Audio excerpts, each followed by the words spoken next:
Merci beaucoup pour l'invitation. Bonjour à tous. Moi, on m'a demandé de venir vous parler aujourd'hui de l'humain face à la machine en imagerie plus particulièrement, en fait, et c'est très bien que je passe après Arnaud parce que c'est très complémentaire, on va dire. Enfin, en tout cas, c'est la suite. C'est connexe avec ces histoires de big data, de l'arrivée de ces innovations algorithmiques en radiologie que sont les algorithmes d'intelligence artificielle. Et ce qui fait quelques questions qu'ils peuvent poser, ils en posent évidemment beaucoup. D'où je vous parle et pourquoi je peux vous en parler, parce que j'ai un lien d'intérêt évident, puisque à côté de mon activité clinique, moi je suis un radiologue onco-digestif, plutôt du côté des interventions, de la chirurgie radioguidée, et mon activité de recherche à côté, elle est privée dans une start-up dont je suis un des fondateurs, qui s'appelle Incepto Médical, qui est basé à Paris, où il y a une cinquantaine de personnes maintenant, et on produit et distribue ces algorithmes d'intelligence artificielle qu'on met dans les mains des cliniciens depuis bientôt 3 ans. Alors, comme on est, la question c'est un petit peu, en radiologie on s'est pris cette vague très très vite en fait, de ces algorithmes qui viennent automatiser un certain nombre de patterns dans l'image et de détecter des anomalies. Et on va faire un très rapide rappel dessus, pas passer trop de temps pour passer plutôt dans le concret, mais rappeler pourquoi c'est arrivé si vite et d'où on est arrivé, et quel lien ça peut avoir avec notamment ces données massives dont parlait Arnaud. Les chercheurs, et notamment donc en sciences de l'apprentissage et sur la question de l'intelligence artificielle, c'est un sujet qui est ancien et qui est très connexe avec la médecine depuis longtemps. Il y a beaucoup dès qu'on a commencé à chercher sur l'intelligence, on va trouver des papiers sur comment on fait pour nous aider comme médecins à prendre des décisions, automatiser des tâches, etc. Le domaine actuel et la révolution actuelle vient d'une sous-partie de ce domaine qui n'en est pas vraiment un, mais qui est une nébuleuse de l'intelligence artificielle. Cette sous-partie, c'est l'apprentissage machine, en particulier l'apprentissage profond. Cette nébuleuse, elle est vraiment née dans un moment qui nous a aussi projeté au XXe siècle dans la modernité, qui est cette après-guerre, les années 50, trois théories qui viennent agiter ces questions-là. C'est la théorie de la cybernétique avec Wiener, c'est la théorie de la communication avec Shannon, et puis la théorie computationnelle avec Alan Turing. Et tout ça vient s'articuler et s'intégrer dans cette fameuse conférence qui a lieu en 1956 et qui a donné lieu à plusieurs manières de réfléchir cette intelligence et comment on peut simuler cette intelligence humaine. Il y a deux manières et qui sont un petit peu en miroir aussi avec ce problème de la théorie et de la donnée. Il y a une manière de dire l'intelligence humaine, si je connais toutes les règles pour prendre une décision, je vais pouvoir mettre dans l'ordinateur toutes les règles, et puis on va pouvoir détecter des choses, prendre des décisions. Et puis ça c'est l'approche symbolique, ça donnait les systèmes experts, c'est toute une partie de la recherche. Et puis il y en a une autre qui dit non, en fait, on ne va pas faire ça, parce que en fait, toutes les règles, c'est difficile pour un humain de connaître toutes ces règles-là, on n'arrivera pas à généraliser, et c'est pas comme ça que nous on apprend.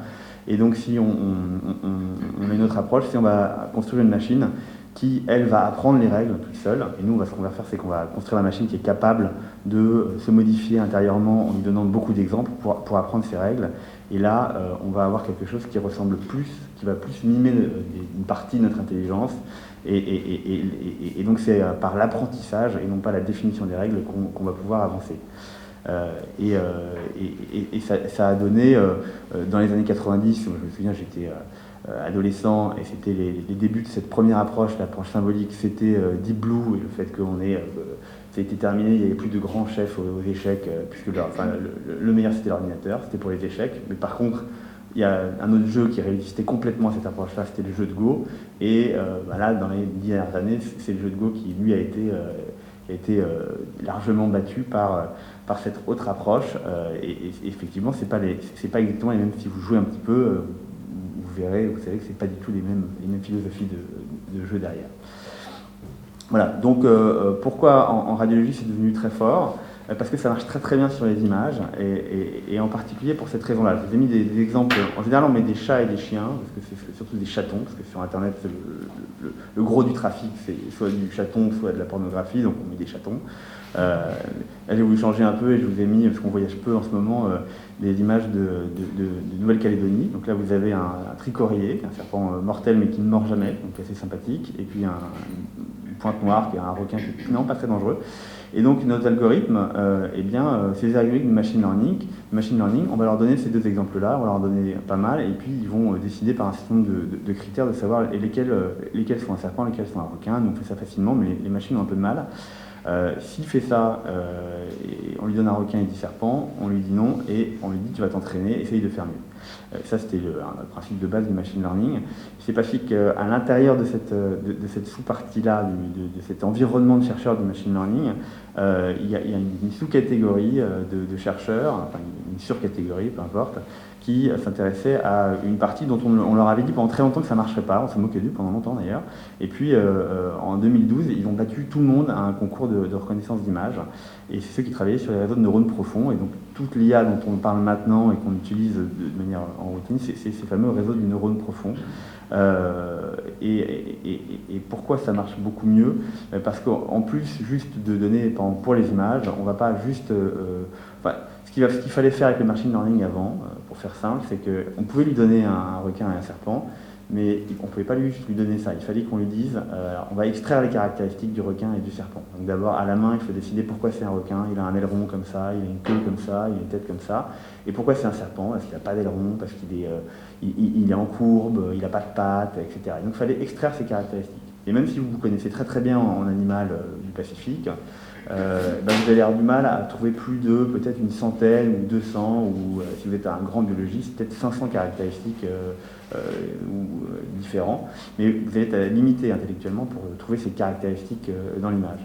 Et donc le saut un peu quantique qui a été fait, c'est qu'avec ces autres mathématiques, ces réseaux de neurones profonds, on va pouvoir extraire les caractéristiques par la machine. C'est la machine qui décide en fait pourquoi c'est tel ou tel signe, telle ou telle image appartient à telle ou telle catégorie. Et en fait, la machine, elle est capable de déterminer, elle, plusieurs millions de caractéristiques de l'image. Par contre, vous ne pouvez pas toujours comprendre quelles sont les caractéristiques qu'elle a déterminées. Et ça fait un petit peu ce qu'on appelle une boîte noire, qui peut poser des problèmes derrière en termes d'explicabilité et donc en termes d'éthique. Mais c'est très très puissant. Et donc en sautant cette étape d'extraction de caractéristiques, on est arrivé à des outils qui marchent très très bien. Et vous voyez l'analogie en imagerie qui est extrêmement directe. On s'est dit, bon, si on est capable de faire ça avec des chats, des chiens ou des requins et des serpents, on peut peut-être faire ça avec nos images, et est-ce que ça nous aide? Et effectivement, ça nous aide. Alors c'est arrivé en même temps que plein d'autres phénomènes qu'on connaît tous, puisque finalement cette mathématique de l'image, elle est un peu... elle est particulière en ça qu'elle est ubiquitaire sur tout signal. C'est-à-dire que ça marche très bien, quel que soit le signal. Ça marche très très bien sur l'image, et là on parle d'image aujourd'hui, et ça marche très très bien sur le langage aussi. Et donc c'est toutes les révolutions qu'on a vu arriver, de traduction automatique, de dictée, écriture, et ce qui est en train d'arriver maintenant, c'est plutôt des apprentissages contextuels très forts. On est capable de prendre des corpus entiers, notamment juridiques par exemple, et de les traduire, d'automatiser un certain nombre de choses. Et ça marche évidemment pour l'image, donc ça marche pour la vidéo. Et donc pour la vidéo, vous avez tout un cortège de choses, depuis la voiture autonome jusqu'à la surveillance de l'aéroport de New York ou de Chinatown en automatique. Alors, c'est arrivé pourquoi à ce moment-là, et pourquoi maintenant on est en plein dans cette histoire, parce que mathématiquement c'est des choses qui sont mûres depuis déjà de nombreuses années en fait, il n'y a pas eu d'énormes révolutions mathématiques là-dedans, mais c'est parce qu'on manquait de choses, on manquait de données, c'est ce que nous donnait Arnaud avant, et en fait ces algorithmes-là sont extrêmement gourmands en données, il en faut énormément, donc il fallait qu'on ait dématérialisé cette donnée et qu'on les stockait dans nos zones de stockage, et c'est le réseau c'est Internet qui a amené ça. Et puis c'est extrêmement gourmand en puissance de calcul. Et c'est toute l'industrie du jeu vidéo en fait qui a développé des cartes graphiques qui font que on était capable de calculer cette vitesse-là. Et on s'est retrouvé dans cette situation de pionniers un peu intéressants mais désagréables en radiologie, puisque eh bien, dès 2015, on a vu arriver ces algorithmes et on a vu arriver plein de questions. Plein de questions de toutes parts en tant que radiologue. On a vu arriver des gens qui nous ont dit qu'on allait être remplacés, d'autres qui nous ont dit que ça allait être fantastique, que l'avenir était tout rose. Enfin, on a vu arriver tout ça et on s'est posé assez vite des questions. Donc ça, c'était le père de l'intelligence artificielle, un des pères de l'intelligence artificielle que je vous montrais avant, qui a dit qu'on était comme le coyote, qui avait dépassé la rambarde, mais qui n'avait pas vu qu'on allait tous disparaître. Et puis, finalement, on s'est rendu compte que c'était pas du tout ça, mais sûr, c'est toujours beaucoup plus complexe, et que surtout, c'était des outils, et que nous, on était en médecine, donc on a eu l'habitude d'intégrer des outils, et ça va nous déplacer, probablement. Comment ça nous déplace, comment ça nous déplace aussi, ça déplace les patients, est-ce qu'on a des nouvelles choses à réfléchir autour de ça, certainement, mais évidemment, c'était aussi intéressant. Alors, même une réflexion qu'on peut avoir au départ, c'est on dit attention, tu Gaspard, tu vas te faire remplacer, j'entends ça voilà, au dîner en famille, où évidemment le reste de la famille ne sont pas médecins et ils lisent la presse, et je me dis, un outil qui me remplace, quelquefois ça m'intéresse, parce qu'en fait il y a des endroits où j'aimerais remplacer mon cerveau, parce qu'en fait il y a des tâches qui sont extrêmement chronophages, qui sont un peu avilissantes, qui ne permettent pas de passer plus de temps sur des tâches plus complexes et surtout plus humaines. Et donc c'est pas forcément toujours un problème. Et puis moi je suis pas forcément fort dans tous les domaines de l'imagerie, et on a énormément de patients forcément qui arrivent, et donc quelquefois j'aimerais bien qu'on m'aide. J'ai pas toujours un ami dans ma poche à côté qui est spécialiste donc si je peux résoudre un peu la complexité de cette avalanche de données qui m'arrive dans ma vacation de scanner, où je vois 40 patients dans la journée, 2000 images par patient, donc vous voyez mes 80 000 images, ça peut m'aider. Et puis en fonction de l'heure de la journée, je sais que je ne suis pas toujours aussi bon, donc tout ça vient m'intéresser. On s'est mis assez tôt avec la Société française de radiologie et le Collège des enseignants en radiologie de France à réfléchir à ces questions, et on avait d'ailleurs publié un livre blanc juste après celui des Canadiens et des Nord-Américains pour essayer de prendre les devants. Et on est la première communauté médicale, comme on était à l'avant du bateau, à se poser beaucoup ces questions. C'est normal. Et maintenant, les congrès vous voyez, qui arrivent en gastro-entérologie, en chirurgie thoracique, dans tout ce que vous voulez, 3-4 ans après, le sujet du congrès, c'est l'intelligence artificielle en médecine. Et c'est vrai qu'en radiologie, on s'est retrouvé aux avant-postes, et c'était intéressant, et c'est toujours intéressant d'essayer d'éclairer un peu cette route et de voir ce qu'elle en est particulière. Ça impacte tous les domaines de l'imagerie. Juste vous donner quelques exemples parce que tous les domaines, ça veut dire le chemin du patient et du radiologue, ça va devenir de la demande d'examen jusqu'à la communication dont on parlait tout à l'heure. Et donc on pourrait imaginer, on peut citer beaucoup d'exemples dans tout ce chemin-là. Pour être didactique et pas trop long, on va faire juste sur l'image pour vous montrer quelques exemples concrets. Moi, je les classe comme ça, c'est personnel, mais je trouve que ça m'aide à penser. Il y a des algorithmes d'IA qui me servent à faire ce que je sais déjà faire. C'est peut-être intéressant qu'un algorithme qui fait quelque chose que je sais déjà faire. Et puis, il y a des algorithmes qui servent à faire ce que je ne sais pas faire. Et dans toute cette masse d'innovation aussi, il y a une question qui vient souvent, c'est est-ce que ça me sert vraiment, ou est-ce que pour l'instant on est très content des nouveaux outils, mais c'est des outils qu'on essaye d'appliquer à des besoins et pas des besoins qui appellent des nouveaux outils. C'est toujours cet aller-retour entre on a des technologies, on a des problèmes, qui est le premier, et est-ce qu'on ne voulait pas créer des problèmes parce qu'on a une technologie qu'on a envie d'appliquer, ou voilà. Est-ce qu'on est dans quelque chose de logique? Alors, des algorithmes qui servent à faire des choses que je sais déjà faire, c'est typiquement ça. C'est le matin, je dois lire ma pile d'urgence parce que toute la nuit les urgentistes ont travaillé, il y a plein de patients qui ont eu des suspicions de fracture et j'en ai 150 à lire et je ne sais pas s'ils l'ont vu ou pas et moi je ne suis pas bien réveillé et là si, vous voyez, j'ai un algorithme qui tourne en permanence en ce moment dans plusieurs centaines de sites cliniques, hein, ce qui n'était pas le cas il y a 4 ans, ça n'existait pas. Vous avez un algorithme qui va vous dire exactement, voilà, vous mettez une petite boîte et vous dire attention, Gaspard, tu es fatigué, c'est le matin, tu as 80... et une pile de 200 radios, c'est la vraie vie, à relire, et ben, ce petit garçon, en plus tu l'as pas sous la main et l'urgentiste a oublié de te dire qu'il avait mal à cet endroit-là, donc il faut tout regarder, et ben la fracture elle est là, voilà, et c'est très subtil, vous le voyez, pas très bien, mais c'est bien cassé, et c'est ça le boulot. Et donc ça, c'est quelque chose que je sais faire, mais c'est quand même utile. Quelque chose qui est à un niveau de complexité supérieur, c'est, aussi dans ma vacation dans la journée, j'ai des patients qui ont des scléroses en plaques, et je dois leur faire une IRM cérébrale. La sclérose en plaques, elle va vous donner des hypersignaux dans une partie du cerveau, qui est la substance blanche, et ça va vous donner des plaques, et je vais les suivre dans le temps. Et donc je dois savoir, et je dois dire, est-ce que chez ce patient, les plaques existantes ont grossi? Est-ce qu'il y a des nouvelles plaques qui sont apparues qui n'existaient pas? Est-ce qu'il y a des plaques qui existaient qui ont disparu?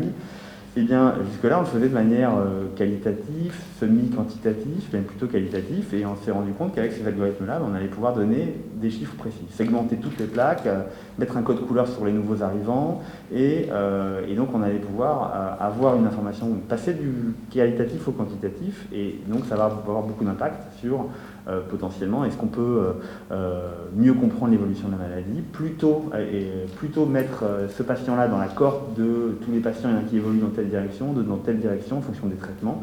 Donc passer du qualitatif au quantitatif, ça va nous apporter beaucoup de choses. Donc c'est quelque chose c'est un algorithme qui me sert à faire quelque chose que je ne sais pas vraiment faire. Je pourrais le faire, peindre à la main toutes les plaques, mais j'ai pas le temps humainement de le faire, donc c'est comme ça que ça marche. Autre chose, c'est quelque chose qu'on a développé en interne, c'est un algorithme qui va vous prendre une structure très complexe quand elle est pathologique, qui est l'aorte thoraco-abdominale, qui est le plus gros vaisseau au milieu du corps qui distribue tout le sang artériel, et qui, quand il se dilate, risque de se rompre, et quand il se rompt, on meurt en quelques minutes. Donc il y a plein de patients qui se baladent, malheureusement, des patients plutôt âgés, athéromateux, qui se baladent avec des anévrismes, et pour savoir s'il faut les opérer ou pas, parce que les opérations sont très dangereuses, eh bien il faut très bien mesurer cet anévrisme dans un axe qui est très complexe en fait. Et bien maintenant, donc on va le faire à la main, mais on n'est pas forcément très reproductible, ça prend beaucoup de temps, on n'est pas forcément d'accord, et la mesure, elle, a un impact très fort sur la décision thérapeutique que vous allez prendre. Bon, typiquement, ces algorithmes-là vont nous permettre là de segmenter toutes ces structures et de s'orienter automatiquement dans le bon axe et de vous donner des mesures très reproductibles. Donc c'est quelque chose que je sais plus ou moins faire, mais là je peux faire beaucoup mieux. On va, bien sûr, les grands sujets de santé publique sont de plus en plus couverts. Donc c'est quoi ces grands sujets? C'est la maladie cardiovasculaire et l'oncologie, et les urgences, et la neurologie, on va dire, si on en prend 4 comme ça, des grands sujets. Et donc en cancérologie, on a maintenant des systèmes d'aide au diagnostic en mammographie qui sont très performants. Hein. C'est-à-dire on a des petits cancers détectés dans l'intervalle qui étaient potentiellement ratés. On a beaucoup de publications qui montrent qu'on augmente la sensibilité des radiologues. C'est des outils, on a des publications, au début, c'était machine versus homme, c'est-à-dire qu'on regarde les performances des humains, on regarde les performances des machines, puis assez vite, on regarde des publications qui sont plus intéressantes pour nous, parce qu'en fait, la réalité, c'est pas ça qu'on veut faire, c'est homme seul versus homme plus machine, c'est-à-dire homme plus ce nouvel outil, qui avait déjà plein d'outils, est-ce qu'il s'améliore ou pas, dans un contexte où on n'a pas décidé et pas envie de mettre les machines seules devant les patients, évidemment. Voilà. Et donc, on a des études qualitatives qui arrivent là-dessus. Et après, on peut se poser des questions de est-ce que c'est utile ou pas? Et ça, c'est des questions qu'on se pose régulièrement. Là, typiquement, c'est une patiente grabataire, donc, qui ne bouge pas, qui a 95 ans, qui est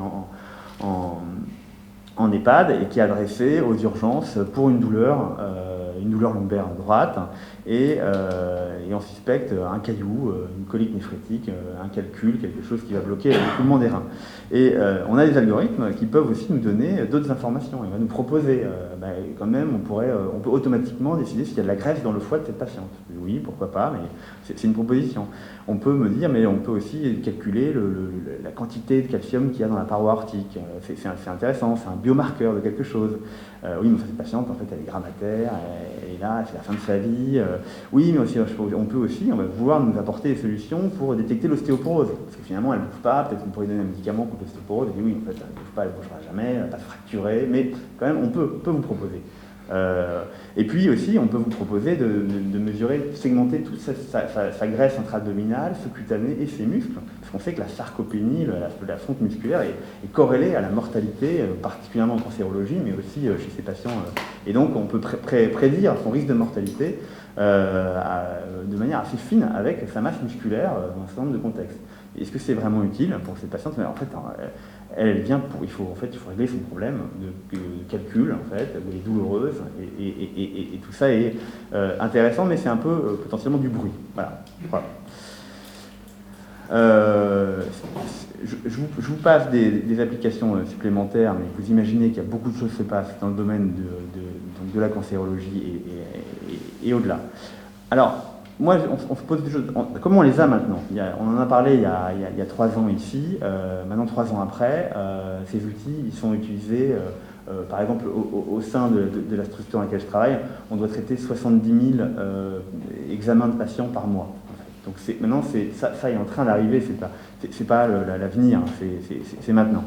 Et donc on se pose les questions maintenant, c'est des outils supplémentaires qui sont là. Pourquoi vouloir faire ce que je sais déjà faire là? Ça permet de libérer le médecin d'un fardeau, et donc ça c'est quelque chose de potentiellement utile. Est-ce que je peux avoir une équité d'expertise, c'est-à-dire, moi je dois faire de la scénologie du cancer du sein, et je suis dans une petite ville de province où je dois faire plein d'autres choses, et je ne suis pas un grand spécialiste qui fait que du sein toute la journée à Paris. Est-ce qu'avec cet algorithme-là, je vais pouvoir proposer une expertise à ma patiente qui va être comme si elle était à Paris, dans un cabinet hyper spécialisé? Parce que moi, plus l'algorithme, je vais être aussi fort que quelqu'un qui fait que ça. Donc est-ce qu'on va réduire une fracture territoriale? Est-ce que ça a un sens? Ça, c'est aussi une équité territoriale. Est-ce que je vais baisser les coûts de santé avec ça? Et si oui, pourquoi faire? Qu'est-ce que je vais, vers où je vais aller? Ça, c'est sur ce que je sais déjà faire. Et puis, il y a tout ce qui va arriver sur créer un savoir nouveau. Pourquoi créer un savoir nouveau? Est-ce que je vais être un radiologue augmenté? Donc, aller au-delà de mes capacités perceptives. Mais comment je vais contrôler que ce qu'on me raconte et ce que les décisions que je vais prendre par rapport à ça sont bien valides? Et est-ce que je veux passer d'un savoir qui est souvent qualitatif à un savoir très quantitatif? Et qu'est-ce que je vais en faire de ce savoir quantitatif?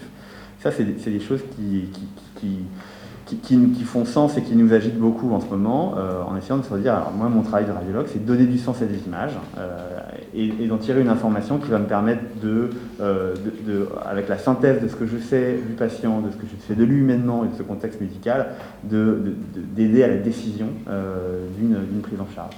Ça c'est ce que je fais, et comment ces nouveaux outils du domaine du déjà fait ou du défrichage, comme ça, de nouvelles connaissances, vont m'aider. Mais il faut bien les connaître. Ces outils-là, ils sont pas très malins, hein, faut savoir, hein. C'est des outils qui n'ont aucune connaissance du contexte de quoi que ce soit, donc ils peuvent nous donner ce genre de choses, hein. Ce charmant petit garçon, si on en a un algo classique, il va nous dire qu'il tient une batte de baseball, il n'y a aucun problème pour l'algorithme de penser que ça c'est une batte de baseball, il n'y a pas de contexte. Voilà, c'est des outils, il faut en connaître les limites, ils sont puissants mais il y a des limites. Ça c'est un sticker, vous le mettez à côté de n'importe quelle image et il vous dit que c'est un grille-pain, quoi qu'il arrive. Donc ça c'est pratique, par exemple, vous voyez, on est capable de biaiser totalement ces algorithmes. Et ça c'est une expérience un peu troublante, mais qui marche très bien. On a hacké un hôpital pour... alors, ils ont complètement hacké l'hôpital, mais c'était pour prouver que c'était faisable. Et bien sûr, après, ils ont mis les barrières qu'il fallait. Ils ont créé des faux cancers dans les scanners des patients.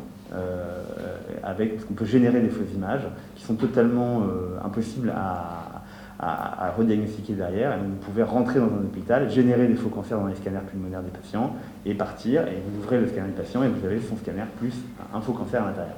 Parce qu'en fait, vous pouvez générer des fausses images, c'est tout le problème de ce qu'on appelle le deepfake. Donc, c'est pas pour agiter des peurs extrêmes, mais ça veut dire c'est des outils qui sont capables d'être facilement trompés ou d'être utilisés de manière factice. Et donc, il faut se poser la question de la vérité. Comment on explique et je vérifie un raisonnement de boîte noire, et comment j'ouvre la boîte noire. il y a beaucoup de recherches dessus. Hein. Pour vous dire, dans la société dans laquelle je suis, on a des thésards cifres, donc on prend des thésards qui bossent uniquement sur cette question de l'explicabilité de ces algorithmes.